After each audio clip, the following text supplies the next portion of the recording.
In my personal time with God, I've come to a famous verse and a half. It is 2 Timothy chapter 4, verses 7 and 8. It says, well, Paul writes this toward the end of his life. He says, I have fought the good fight. I have finished the race. I have kept the faith.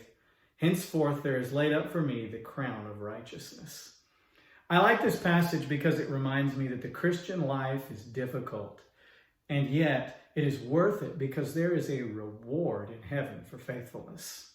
Don't get me wrong, the Christian life is not an oppressive burden. It's peace and joy and so many other wonderful things that come from God on a daily basis. But the Christian life is not all happiness and levity. Every day we have opportunities to make decisions. And in some of those cases, it is going to be difficult to follow Jesus. But I am here to tell you today that if you will make the difficult decision and follow Jesus, it is worth it. And not only that, there is a reward waiting for you. Paul uses metaphors for the Christian life that remind us of struggle. I have fought the good fight. I have finished the race. It makes me think of exercise. Maybe some of you love to exercise, but I really don't. And yet I do it because I know it's good for my health. Aaron and I have an elliptical machine, and I try to get on it and do 30 hard minutes 5 days a week in the mornings, early in the mornings.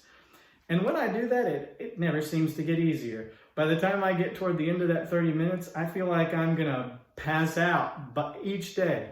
But yet I press on, and I always know that if I can press to the end, I'll feel better about myself and better about my day.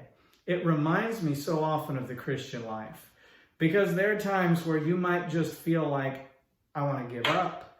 I really can't do this. But if you will press on to the end like a race or a fight, I can promise you that there will be a reward and that Jesus himself will be with you.